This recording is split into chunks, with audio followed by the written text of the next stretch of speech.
Olá, estamos começando mais uma teleconferência do programa Oficinas de Gestão, Oportunidades de Desenvolvimento, executado pelo Departamento de Ciências da Administração do Centro Socioeconômico da Universidade Federal de Santa Catarina. Uma oportunidade para os estudantes de graduação, sobretudo os dos cursos de administração e também para aqueles alunos do Programa Nacional de Administração Pública, de acrescentarem, agregarem conhecimentos, utilizando-os na formação complementar dos seus cursos de graduação. O tema sobre o qual nós vamos conversar hoje é perspectivas e prospectivas na gestão.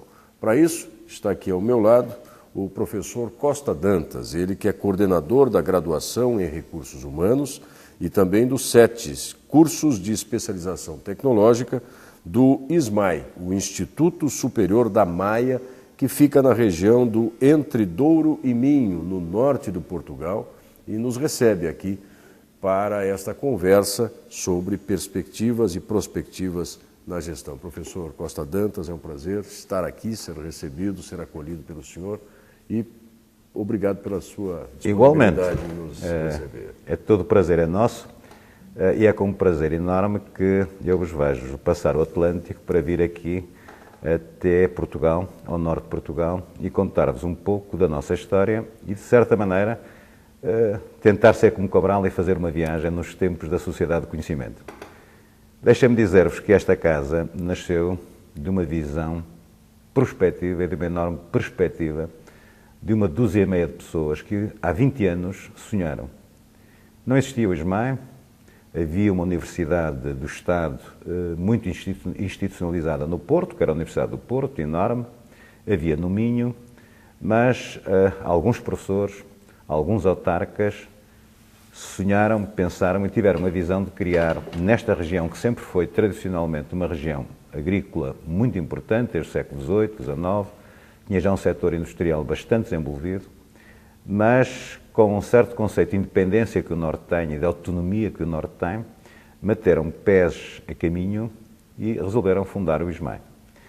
Deixem-me dizer-vos, eu na ocasião, para entenderem a criação do ISMAI, tinha estado na Universidade do Minho, em Braga, a minha cidade natal, tinha estado numa outra grande universidade aqui no norte de Portugal, que era a Lusíada, e fui convidado, no primeiro ano da existência desta casa, a abraçar este projeto. Curioso, quando para cá vim, tinha 172 alunos. Isto foi há 20 anos, 19 anos. Hoje o ISMAI, felizmente, tem 6.000 alunos. É a universidade que mais cresce em Portugal. Posso dizer-vos que, em algumas áreas, em algumas graduações que temos, não há desemprego, concretamente em recursos humanos. Não tenho gente para colocar. Formamos uma rede muito sistematizada em termos de mercado. A imagem é ótima e trabalhamos com enorme prazer. O lema, concretamente, da graduação em Recursos Humanos é gente que tem o prazer de ser gente, que nos permite ser gente. E vivemos, de facto, um ambiente de rumaria, e esta rumaria, entendendo-se no conceito clássico da palavra, e etimológico, o romeiro era aquele que ia a Roma. E não imaginamos, como hoje não se imagina ainda, quem vai para Santiago de Compostela, tristeza, alma penada. Pelo contrário, imaginamos que o romeiro vai feliz, canta, faz grupo, faz equipa e tem um objetivo que é chegar ao santo. Não chegar primeiro, mas chegar com os outros, todos, ao santo. E aí cooperam e aí são gente.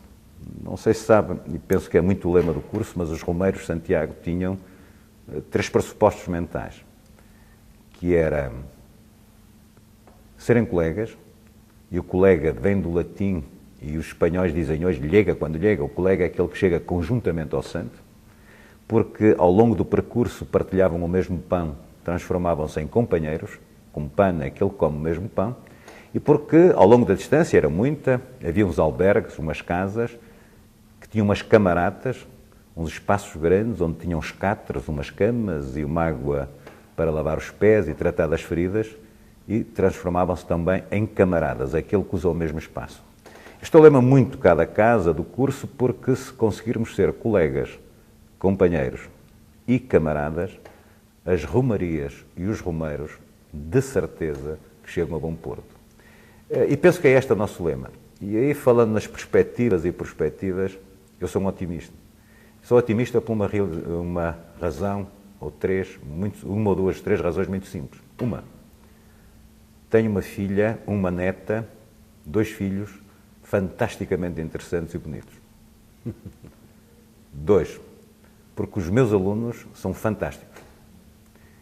3, porque os pais que eu conheço têm todos filhos fantásticos e eu não tenho razão nenhuma para duvidar dos filhos dos outros. Dirá você o que é que isto tem a ver com a gestão. Eu acho que um otimista é um realista. Um pessimista é um realista também. Só que o otimista é um realista com boa autoestima. O pessimista é alguém que se diz realista, mas com baixa autoestima. Nos tempos que correm, acho eu, nós temos muito a aprender com os nossos homens de 500. Isto é uma conversa entre o Brasil e Portugal. Os nossos antepassados, e quando digo nossos de Portugal, nossos do Brasil, porque são nossos, sim, são comuns, são comuns, aprenderam uma coisa fantástica. Uma, é que o Atlântico unia-nos a outras terras. 2, que só se conseguiam descobrir novas terras quando se esquecia de vista a terra da praia, a terra de partida. 3, que os cabos tremendos, aqueles cabos que o Camões tanto bem relata, os adamastores, sempre se tornam em cabos da boa esperança quando ultrapassados. E acho honestamente que o Brasil e Portugal, e eu tenho o prazer de trabalhar nos dois lados, que andaram 400 anos, quase 500 anos, a fazer de conta que não houve história. Acho que somos 2 povos fantásticos. E se eu tivesse dúvidas sobre as perspectivas e prospectivas da história, bastava nós ligarmos Portugal e Brasil, disso fazer uma bandeira, e nós seríamos todos romeiros a levar uma nova mensagem ao mundo, com toda a sinceridade. E porquê? Somos otimistas, gostamos da vida, e se encararmos isto com um pouco de planeamento, com um pouco de objetivos, com o tal espírito do romeiro, de certeza que não faltam santos na nossa vida. E aí as promessas são cumpridas, o sonho faz-se, e como dizia também Pessoa, de tantas pedras que nos aparecem no caminho, eu hei de juntá-las todas e fazer um castelo. E se assim for, tudo muda. Muito honestamente, eu acho que o mundo vai ser fantástico. Há tantas carpideiras por aí. Porquê? É mais fácil cantar desgraças do que cantar felicidades. A Inquisição, que tanto marcou Portugal e os países mediterrâneos, só teve tanta importância porque trazia o pior do homem para a praça pública, para a ágora. Usando quase uma brincadeira entre a ágora, que é a praça, e o agora, eu poderia dizer que se nós tivermos capacidade de pensar dialeticamente e não pensar no ponto N, mais um. No outro dia eu recebia um mail do Brasil que achei fantástico, com uma coisa que me entusiasmou, que era uma criança que definia o que era o hoje. Deixa-me a pensar. E o hoje para essa criança era o amanhã do ontem. E se nós pensarmos que o hoje é o amanhã do ontem, na realidade, pensar perspectivas, pensar prospectivas, o que é que significa? Significa o desembrulhar-me do presente, não ter a certeza que o passado, que é uma âncora de certeza, e deixar-me ser visionário do futuro. Falamos em visão, em gestão. Nós, professores universitários, normalmente não gostamos de associar a palavra visão a visionário e missão a missionário. E aí temos o romeiro. Se querem a minha opinião, eu acho que os nossos alunos, os nossos empresários estão fartos. Eu diria até enjoados de professores que ensinam a evolução. Eu tenho alguns homens que marcaram a minha vida. Sou desgraçadamente agnóstico, mas faço coleção de Cristos. Mas li há pouco tempo, e vocês leram nos jornais, que no Irão uma mulher ia ser apedrejada por cometer adultério. Há 2000 e tal anos houve um homem que fez o mesmo, que quando alguém apresenta uma mulher adúltera, ele disse, bom, atirem a primeira pedra. Se hoje nos chocamos por alguém ser condenada por adultério, Na ocasião, esse indivíduo transgredeu tanto que foi crucificado. Agora notem, eu penso que pensar é transgredir. Eu penso que definir cenários, definir perspectivas é transgredir. Picasso, por exemplo, Salvador Dalí, meu pai transgrediu. Meu pai foi imigrante clandestino, foi daqui para a França a pé. Passando as fronteiras, passando pela polícia política portuguesa, pela espanhola, e foi visionário porque era analfabeto e queria que os filhos não fossem. O meu pai era agricultor, eu cheguei a andar muitas vezes à frente do gado, alimentando-me, aquecendo-me no focinho dos animais, literalmente. E felizmente meu pai, que tinha 5 filhos, e a minha mãe disseram, não, eles vão ter que saber ler e escrever, vão ter que ser gente. Transgrediram. E este transgredir é pensar diferente. Eu acho que nós, muitas vezes, somos miméticos e vamos atrás daquilo que os gregos, e bem, separavam. Os gregos tinham um Deus para o tempo dos homens, que era Cronos. Mas tinham um tempo para o Deus, tinham um Deus para o tempo dos deuses, que era Kairos. O que é que eu acho que nós temos que fazer hoje nas universidades, nas empresas? Fazer essa dialética. Dar aos nossos alunos, aos nossos empresários, o poder do Deus Kairos. Ou seja, o tempo que é e não o tempo que destrói. O que é gestão? A gestão é a arte e a ciência de transformar perspectivas em prospectivas. Aquilo que eu penso, aquilo que tu pensas, aquilo que ele pensa, naquilo que nós pensamos. E qual é o clique para isso, da tal perspectiva? Simplesmente pegar em subjetividades. E este é um dilema do mundo ocidental. Um erro. Dizer-se, bom, isto é objetivo, aquilo é subjetivo. O que é objetividade? Nada mais, nada menos do que 2 ou mais subjetividades de acordo.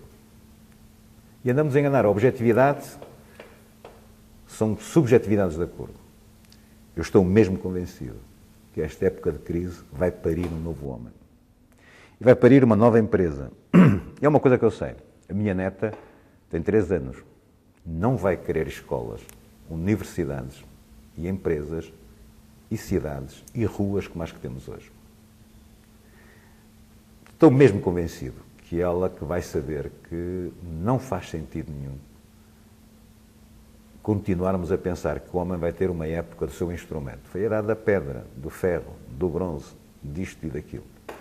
A minha convicção profunda, e essa será a revolução copernicana do século XXI, é que ela vai querer uma sociedade do homem, centrada no homem. E a partir daí, muitas das coisas que nós pensamos como sendo aquelas que são hoje fantásticas, serão tão somente resto. E o resto, por definição, é resto. É aquilo que não presta, que não serve. Acho que nos está a faltar, eu não sei qual será a palavra, não gosto da palavra espiritualidade, neste sentido que vou usar, mas está a faltar ao século XXI o encontro consigo mesmo. Talvez aquilo que os gregos chamavam do ethos, ou ethos. Sócrates dizia que o homem que nascia com o ethos e depois tinha o ethos, que era a tendência para o bem. Eu sei uma coisa, é que tenho alunos fantásticos, tenho gente fantástica. E só me resta uma hipótese, é aprender com eles a ser fantástico e desafiá-los a transgredir. Repito, Picasso foi grande mestre porque não foi bom aluno. Salvador Dalí foi um grande mestre porque não foi bom aluno.